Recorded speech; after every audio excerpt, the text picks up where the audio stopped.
Dito sa Papa Dudut Stories, ikaw ay hindi nag-iisa.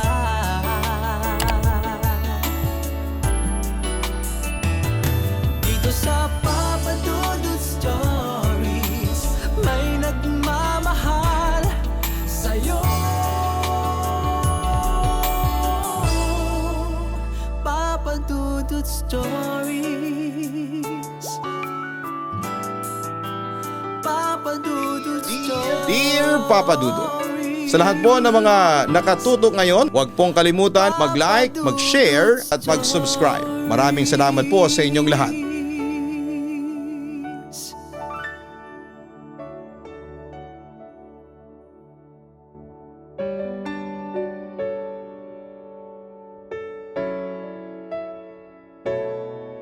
Ako si Cherish Ann Griffith Mendoza from Olongapo City. Loyal listener and subscriber mo ako since 2022 at maraming istorya na. Ang inyong tinampok sa Papa Dudut Stories ang nagbigay sa akin ng inspirasyon para isulat naman ang aking karanasan na alam kong kakaiba at aaminin kong mahirap paniwalaan. Pero sa maniwala kayo o sa hindi, totoong nangyari ito sa akin. Papa Dudut, meron akong naging best friend noon, si Maris. Sobrang close kami dalawa at halos inseparable kami. Isa rin sa mga naging contribution para maging close kami sa isa't isa ay ang pagiging magkamukha namin. Kahit na hindi kami magkadugo ay para kaming pinagbiyak na bunga. Marami ang nagsasabi, kahit ang mga magulang namin na papasa kami ni Maris bilang magkakambal. Papa Dudut, super strong ng friendship bond namin ang best friend ko at talagang magkasundo kaming dalawa sa lahat ng bagay. Kaya never pumasok sa isipan ko na darating ang panahon na mag-aaway kami. Although casual niyang inamin sa akin noon na kahit na magkamukha kami ay naiinggit pa rin siya sa ganda ko. Oo Papa Dudut, kahit na magkamukha kami. Feeling na Maris ay mas maganda ako kesa sa kanya. Mas matalino din ako dahil naging valedictorian ako noong elementary at high school at nakakuha ng high honors noong senior high school.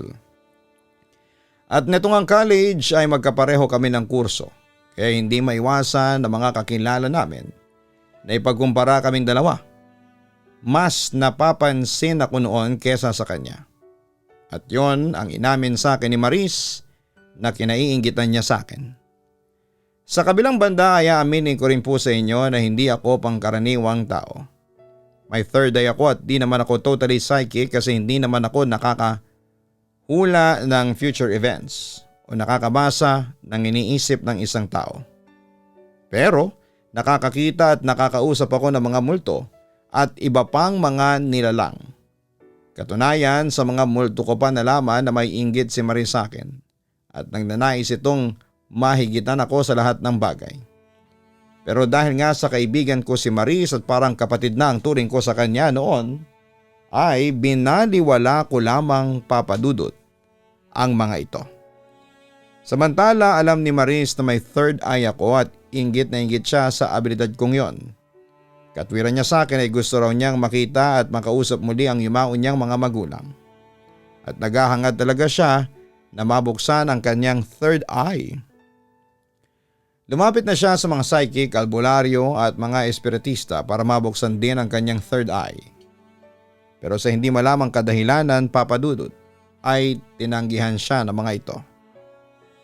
At dahil naman sa inggit niya sa aking kakayahan, nagpe-pretend siya na may third eye sa mga kaibigan at kaklase namin sa eskwelahan.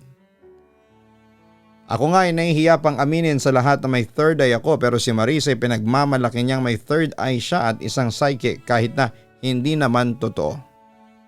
Bilang kaibigan, madalas ko siyang payuhan na maging masaya na lamang siya at wala siyang third eye kasi mahirap.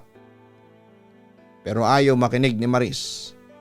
Minsan ay sinabi pa ni Maris sa akin na kaya ko raw ayaw mabuksan ang third eye niya. Ay nakala ko raw na baka mahigitan niya raw ako sa lahat ng bagay. Napapailing na lamang talaga ako sa ganong thinking ni Maris, Papa Dudut. Hanggang sa isang araw ay may sinabi siya sa akin na ikinabahala ko bilang Kristiyano.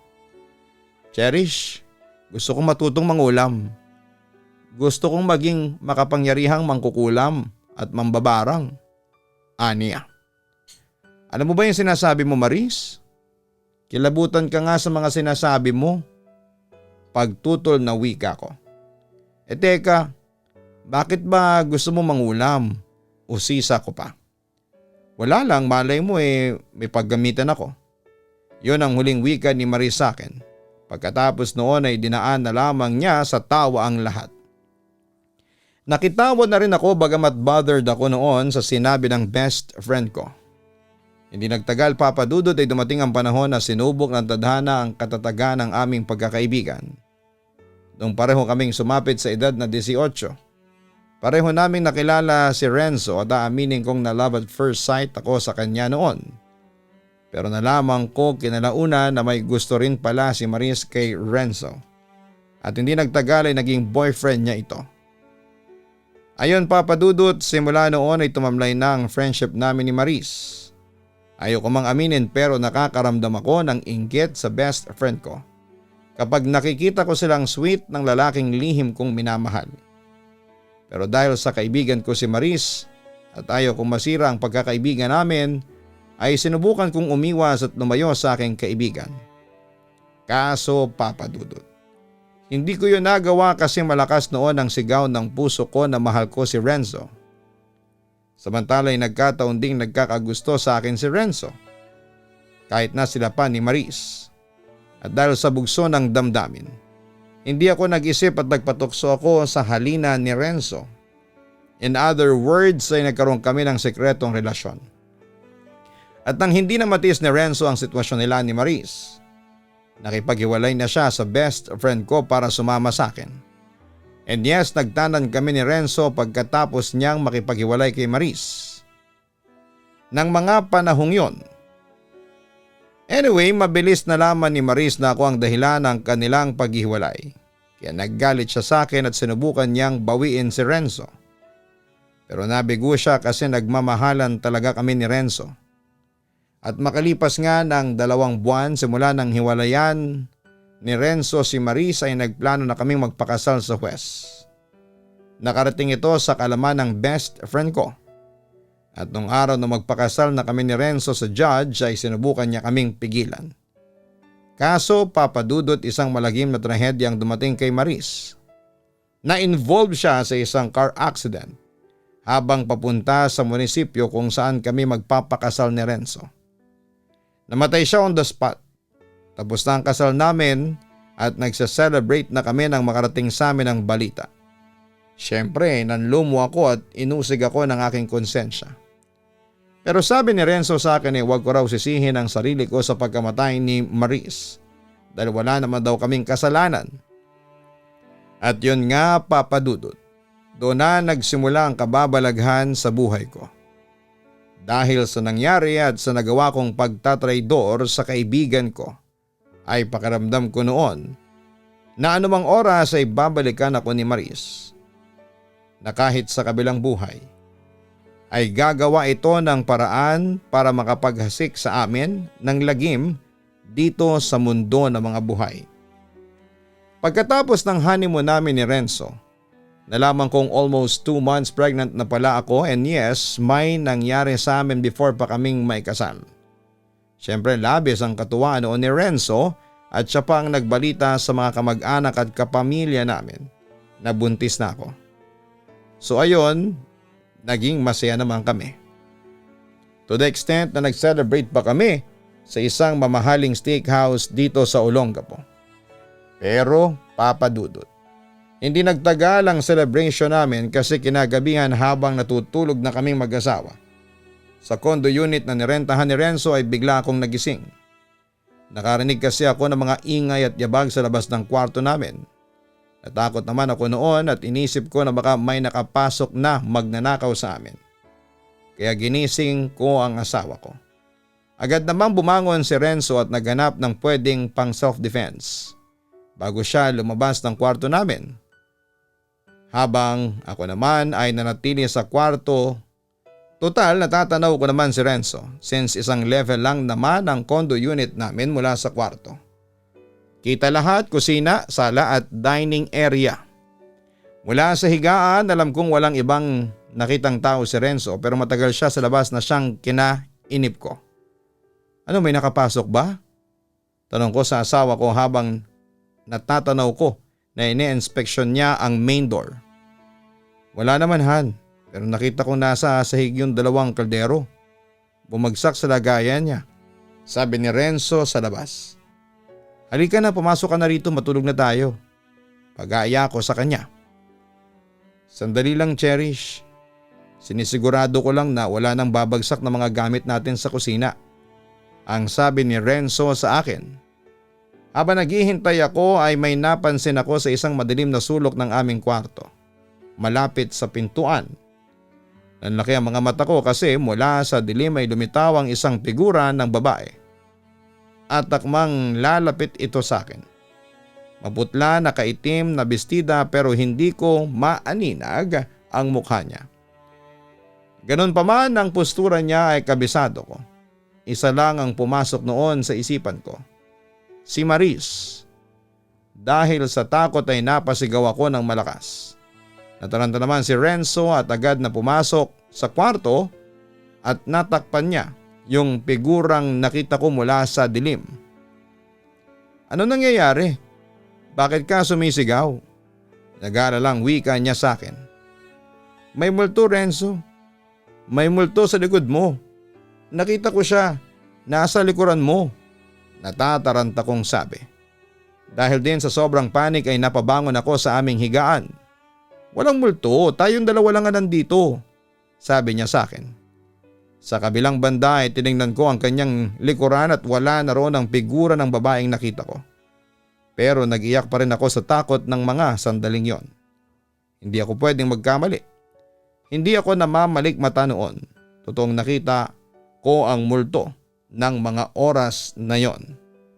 Samantala, hindi naging ganon kadali ang unang taon ng pagsasama namin ng asawa ko. Madalas kasing wala siyang oras sa akin. Lagi siyang nasa trabaho, gabi na akong umuwi. Dagdag pa na buntis ako kaya ganon siguro ka-emosyonal. Nakakainis lang na inaaway ko siya pero hindi niya ako pinapatulan. Kaya pag naiinis ako sa kanya ay lumuluwas ako papunta ng Metro Manila. Doon ako nag-i-stay kina mama sa Quezon City. Minsan magpapalipas ng 1 o 2 araw, andyan na agad si Renzo at susundin ako. Pero papadudot. Nang mga panahong yon ay hindi pa rin nawala ang kaba ko at yung feeling ko na parang may sumusunod sa akin. Kahit na mag-isa lamang ako.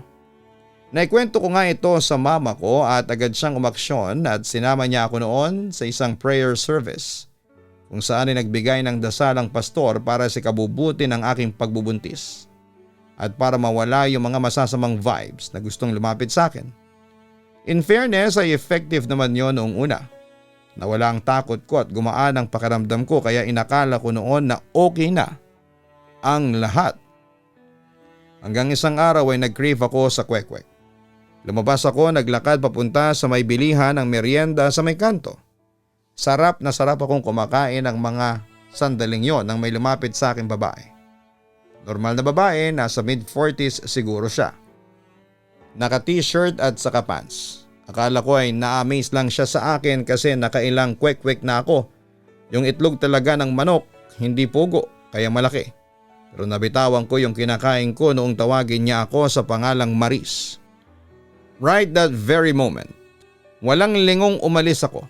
Akala ko hindi na niya ako sinusundan kaya sobrang gulat ko nung matanaw ko siya doon sa may gate namin.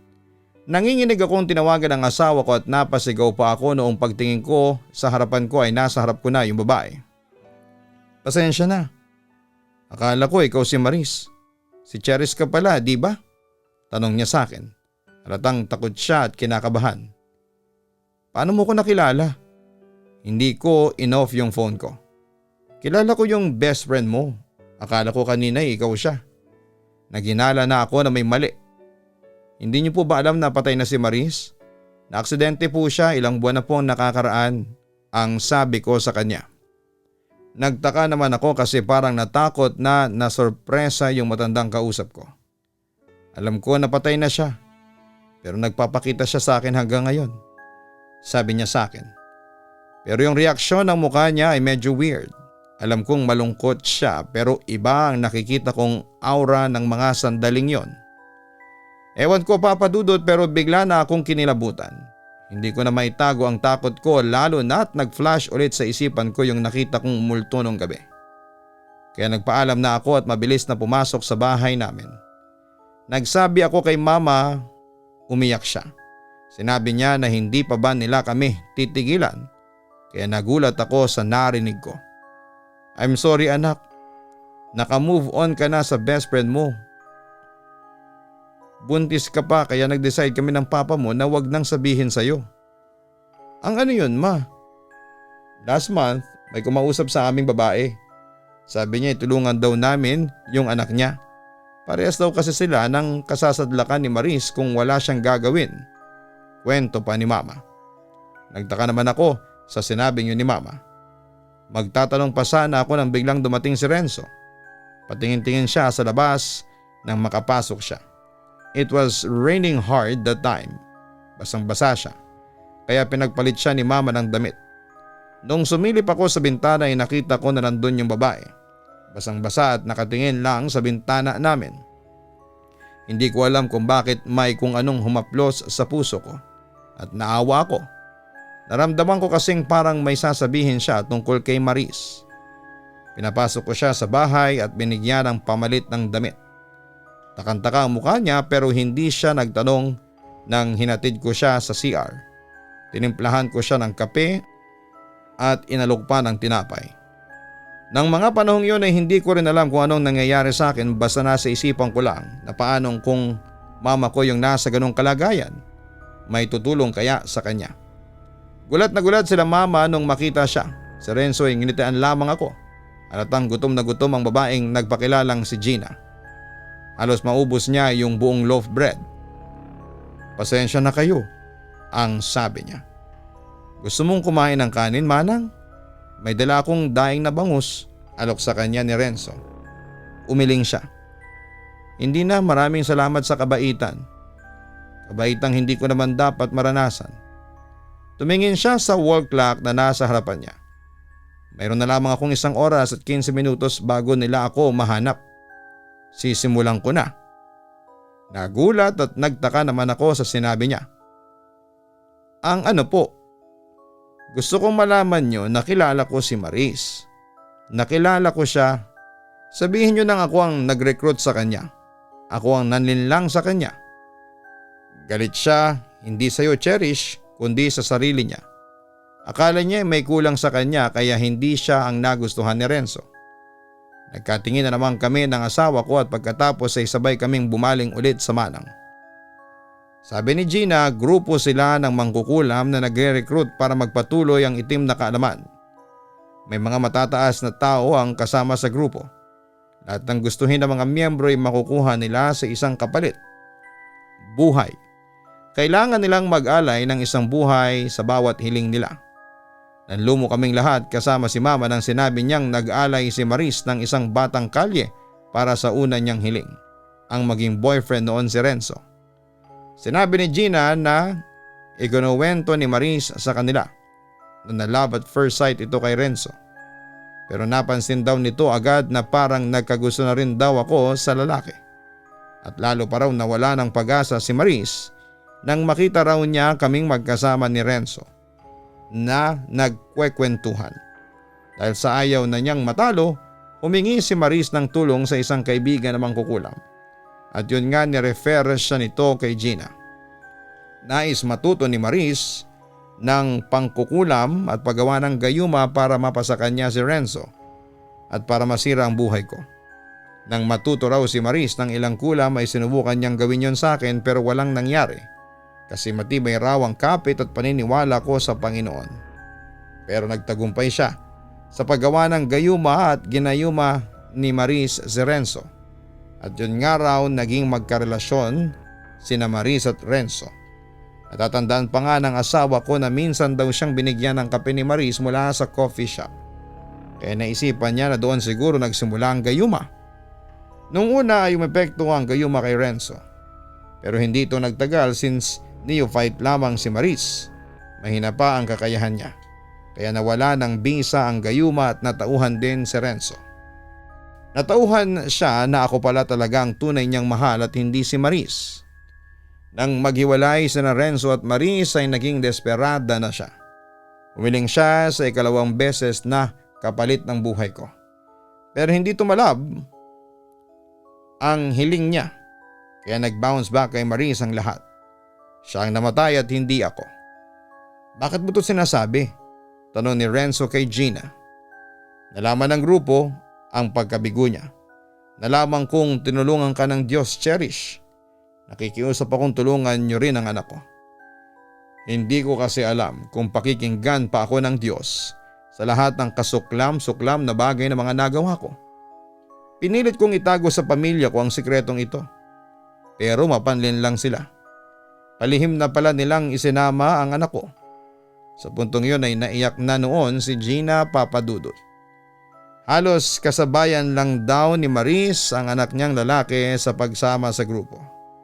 Inaalo siya ni Mama dahil umiiyak na siya ng walang tigil. Si Renzo naman ay tahimik lang. Nag-iisip. Nang kumalma si Gina, sinabi niyang nasa bahay nila ang anak niya. Minsan matino, minsan naman ay hindi. Ang hiling ng anak niya ay walang hanggang kaalaman. Kapalit ng buhay ng 4 na tao. Hindi basta-bastang tao, mga taong may malakas na pananampalataya. Gusto na ng anak kong kumawala. Pero hindi po pwede. Kayo na lang ang naisip kong paraan. Di bali na ako, wag lang ang anak ko. Aniya. Aling Gina, tao lang din naman kami. Humingi ka ng tulong sa Diyos. Pakikinggan ka niya. Hindi pa huli ang lahat. Sabi ko naman sa kanya. Sumabat naman si Mama. Nag-aalala siya na baka mapahamak lang kami kung tutulungan namin si Gina. Pero sabi ni Gina ay kailangan daw naming tulungan ang anak niya dahil si Maris ang naatasan ng dyablo para kumuha sa anak niya na Jorwin ang pangalan. Kapag nagtagumpay si Maris, pagbibigyan ng dyablo ang kahilingan nitong makabalik sa mundo ng mga tao. At kapag nakabalik ang kaluluwa ni Maris, siguradong maghahasik yon ng lagim sa mga buhay namin. Tinatarget ni Maris ang batang nasa sinapupunan mo, Cherish. Kapag nagtagumpay siya, yan ang unang niyang kukunin. At kahit na maglagay pa kayo ng proteksyon sa bahay, kahit na magpalibot pa kayo ng 10 malalakas na albularyo at pari, hindi nila kakayanin ang puwersa ng dyablo. Malakas ito, Cherish, Renzo. Kaya nakikiusap na ako sa inyo. Tulungan niyo na ako. Paliwanag ni Gina. Kailangan daw mapigilan ang pagkuha ni Maris ng kaluluwa ni Jorwin para hindi mangyari ang gusto ng ex-best friend ko na malaki ang galit sa amin ni Renzo. Tumayo siya at parang natatakot. Alis na ako. Ilang minuto na lang at malalaman nila kung nasaan ako. Pakiusap. Binigay niya kay Mama ang isang papel. Tulungan ninyo ang anak ko. Kinaumagahan, kahit na hindi kami nag-usap ni Renzo, ay kinuha namin kay Mama ang papel na may nakasulat na address at pinuntahan namin. Nagulat kami noong malamang sa isang sikat na subdivision sa Taguig ang lugar. Nag-doorbell kami at pinagbuksan kami ng isang lalaki. Sa itsura pa lamang niya ay alam na naming siya si Jerwin, ang anak ni Aling Gina. Parang inaasahan na niya kami kaya bumulong sa akin si Renzo na baka trap lamang ang lahat. Yung bahay parang bahay ng mayamang tao. Nakakalula yung mga muebles, mga chandelier. Nagulat kami nang sa may huling step ng hagdanan ay may isang duffel bag. Tara na, habang matino pa ako, biglang sabi ni Jorwin. Ha? Nagtataka kaming dalawa ni Renzo ng mga sandaling yon. Nakita ko kayong kausap ni Mama. Nandito kayo, kaya malamang ay pumayag kayo na tulungan ako, hindi ba? Tara na habang matino pa ako, sabi nito sa amin. Takang-taka kami pero sumunod na lamang kami sa kanya. Pagdating namin sa bahay nila Mama, tuloy-tuloy siyang pumasok na parang bahay niya. Sa bamban tayo, mahanap nila agad ako dito. Isama mo na rin ang mga magulang mo, utos sa amin ni Jerwin. Nabigla kami noon, Papa Dudut, pero wala nang tanong-tanong. Si Papa noong una ay umangal pero napapayag din naman namin siya. Tumahimik kaming lahat habang nasa biyahe nang bigla siyang mapahawak sa ulo niya. Pigilan niyo ako please. Tulungan niyo ako, ayoko na. Naiiyak na reklamo niya. Pinagtingin na kami ng mga ibang pasahero sa bus. Nasa harap lang namin sila ni Renzo. Bigla na lamang nilabas niya yung Bible na lagi niyang daladala at pinahawak kay Jerwin. Pero pagkahawak ni Jerwin ay binitawan niya rin kaagad na para bang nasasaktan siya. Magdasal ka, Jerwin. Magdasal ka. Tumawag ka sa Diyos. Tutulungan ka niya, sabi ng asawa ko. Nasa Dao, Pampanga na kami sa may Mabalacat nung kumalma siya. Naka-aircon ang bus pero pawis na pawis siya. Nakayakap na rin siya doon sa Bible. Nung makarating kami sa Bamban, Tarlac ay binigyan ko siya ng tubig. Pagbaba niya ng Bible ay kitang-kita na sugat-sugat na parang napaso ang kamay niya. Alagad ako ng demonyo. Natural lang na ganito. Pumatay ako, nag-alay ako ng 2 pastor at 2 faithful sa Diyos. Natural na magkaganito ako, sabi ni Jerwin. Pero hindi pa huli ang lahat. Pampalubag naman ni Renzo sa kanya. Nakasanla na ang kaluluwa ko. Lahat kami ay huli na para magbago, aniya. Umupo sa tabi niya si Mama. Pero iho, buhay ka pa, hindi ba? Habang may buhay, may pag-asa, sabi niya sa lalaki. Umiyak siya. Ilang minutong pagtangis na punong-puno ng lungkot at pagsisisi. Bobo kasi ako. Hindi nga ako makapag-memorize ng isang stanza. Kaya nung nagkaroon ako ng pagkakataong sumali sa samahang yon ay sinunggaban ko kaagad. Alam ko maling-mali. Pero pinatikim nila ako ng kung anong pakiramdam ng matalino. Tuwang-tuwa ang papa ko nung sa unang beses ay hindi nila kailangan ni Mama na bayaran ang professor ko para makapasa. Kaya ayun, nabulagan na ako. Alam nila ang kahinaan namin. Lahat kaming mga nilalapitan nila, alam nila. Kaya walang pag-aalinlangan na pumatay ako. Kaso'y nababaliw naman ako. Marami mga impormasyong pumapasok sa utak ko. Lahat-lahat ng impormasyon sa mundo sabay-sabay na pumapasok. Kung sinong pumatay kay ganito, sino nagnakaw ng ganyan, nagpasabog nito, mga katotohanang tinatago ng bawat tao. Paliwanag ni Jerwin sa amin. Naawa ko sa kanya. Ginamit nila ang kahinaan ng mga tao para makapanlin lang sa mga ito. Halata rin ang galit kay Renzo, lumabas siya sa bahay, may kausap siya sa phone. Pagpasok niya ulit sa loob ay sinabi niyang maghintay lamang kami ng ilang araw at may mga tinawagan siyang makakatulong sa amin. Sa loob ng 4 na araw, walang palya na binasahan siya ni Renzo ng Biblia. Sinabi rin namin sa kanya na hindi pa huli ang lahat. Marahil kaya hinayaan ng Diyos ang lahat ng ito ay dahil may plano pa sa kanya ito. Sa 4 na gabi ay dumating ang mga bisita. Isa doon ay kilala ko si Miguel. Isa-isa nilang kinausap si Jerwin. Pagkatapos noon ay sabay silang lumabas ni Renzo sa kwarto namin. May naiba kay Jerwin. Umaliwalas ang itsura niya. Nalaman namin nila Mama na maluwalhati niyang tinanggap si Jesus sa puso niya. Akala po namin ay ayos na pero isang tawag ang bumago ng lahat. Kitang-kita ko kung paanong mawala ng kulay ang mukha ni Papa. Kitang-kita naming lahat kung paanong nawala ng buhay ang mga mata niya. Ang pagtulo ng malapot na dugo sa bibig niya bago siya matumba sa sahig. Nilapitan siya agad ni Jerwin. Tapos na. Hindi nagtagumpay si Maris. Bumalik na siya sa impyerno. Bulong ni Jerwin na parang may pinakikinggan siya. Namatay si Papa heart attack pero hindi ako naniniwala. Walang naniniwala. Kahit ang imbalsamador ay ayaw maniwala, parang dinurog daw ang puso ng Papa ko. Paalala ko sa lahat, mag-ingat kayo, huwag kayong palilin lang. Kung nararamdaman ninyo ng bibigay na kayo ay mano lang ba't magdasal. Humingi kayo ng patnubay. Totoo ang sinabi nila na narinig ni Jerwin. Simula pa lang ng laban. Doble kayod sila. Alam nyo kung bakit? Malapit na ang pagdating ni Jesus. Malapit na silang mapatapon sa lawa ng asuprit apoy. Kaya ginagawa nila ang lahat. Lahat-lahat para marami silang kaluluwang maisama.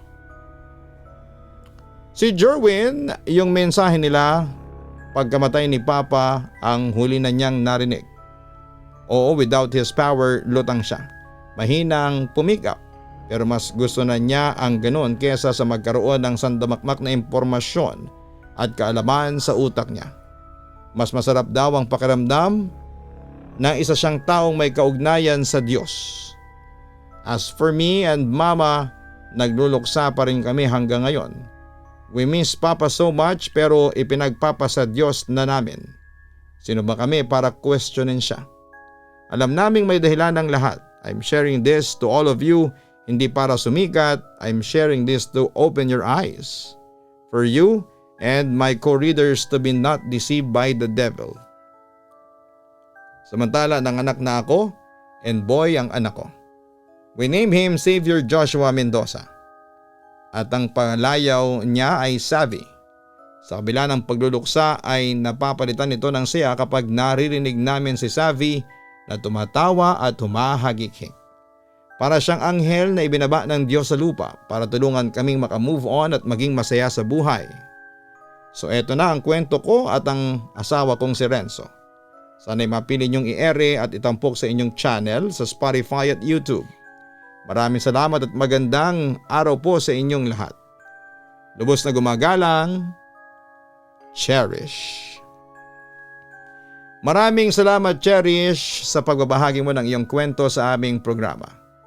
Kahit kailan ay hindi magtatagumpay ang pwersa ng panlilinlang ng dyablo kung malakas ang inyong kapit o paniniwala sa Diyos. Huwag tayong kumapit sa mga pangako at offer ng mga makamundong bagay. Dahil lahat ng pwedeng ipangako sa inyo ng dyablo ay may karumal-dumal na kapalit. Ang iyong buhay at saka hindi sa material na bagay umiikot ang buhay ng tao. Kung gusto nyo talaga ng tunay na kaligayahan ay manampalataya kayo sa Panginoon. Dahil walang katumbas na anumang material na bagay ang sagrado at busilak na pag-ibig sa Diyos natin. Hindi karangyan tulad ng hinahangad ng maraming politiko. Kaya sila tumatakbo ang basihan ng masayang buhay, kundi kapayapaan ng puso at ang makatulong sa ating kapwa. Hanapin ang Kaistorya YouTube channel at ang Papa Dudut Family YouTube channel. Maraming salamat po.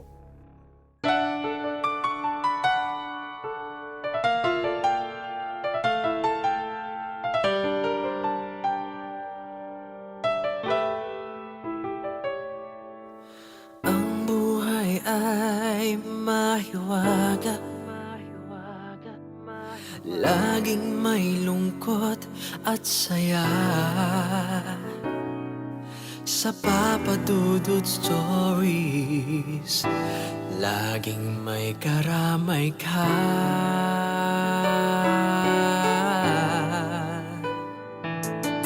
Mga problemang kay bigat, dito ay pakikinggan ka. Sa Papa Dudut Stories, kami ay iyong kasama. Dito sa Papa Dudut Stories, ikaw ay hindi nag-iisa.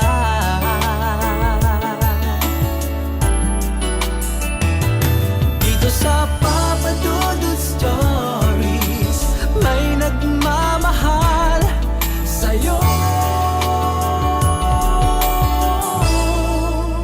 Papa Dudut Stories, Papa Dudut Stories,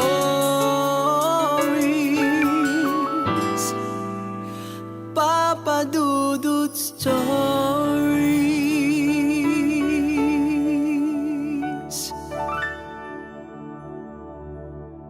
Dito sa Papa Dudut Stories.